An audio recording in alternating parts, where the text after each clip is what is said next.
Hello? Can I speak to Mr. Smith, please? Yes, this is he. My name is Bridget Lepke. I am a registered nurse calling from Lake of the Woods District Hospital to follow up with you after being discharged from our hospital. Yes, they told me that you were going to call. I would like to review your discharge instructions with you. Do you need an interpreter, Mr. Smith? You have just heard the beginning of a post-discharge follow-up phone call to the patient with congestive heart failure, or CHF, living in rural northwestern Ontario as a way to decrease hospital readmissions. Creating evidence-based clinical interventions requires much background work before they actually reach the patient.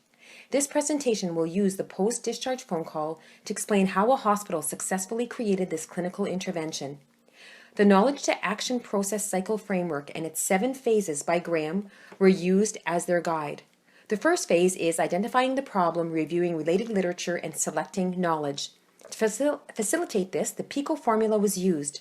The question: does the practice of a post-discharge follow-up phone call to the hospitalized patient with congestive heart failure decrease readmissions? Keywords were used to search and select evidence. Critical appraisal tools and a hierarchy of evidence framework were then used to evaluate the quality of the research. The overall synthesis supported implementing the phone call. Phase 2 is adapting knowledge to the local context. Lake of the Woods District Hospital, located in rural northwestern Ontario, is aware that CHF is the leading cause of hospitalization in elderly Ontarians, and that these patients usually stay longer in their facility than most other patients. Their mission to provide patient-centered care has led to the support of the post-discharge phone call as a way to enhance the patient's quality of life and to minimize the associated financial burden.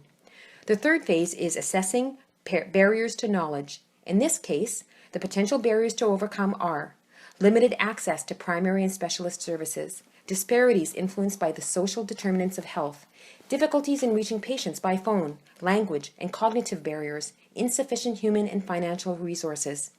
The next phase is selecting, tailoring, and implementing interventions. This includes assigning a multidisciplinary working group to develop the plan, using the Replicating Effective Program Framework, the Social Ecological Model, and the theory of planned behavior to maximize desired outcomes, and developing SMART goals. The remaining framework's 5, 6, and 7 phases include appointing a passionate provider champion to act as a positive role model, sharing performance results to all stakeholders, and celebrating the successes with the team through praise, encouragement, recognition, and mementos. To conclude, creating evidence-based interventions can positively support patients, such as those with CHF. Now back to the phone call. Thank you for reviewing my discharge instructions with me. I now know that I should take my water pill in the morning so I'm not awake all night. Thank you, nurse. I'm glad this phone call helped. Supporting you and your health is our goal.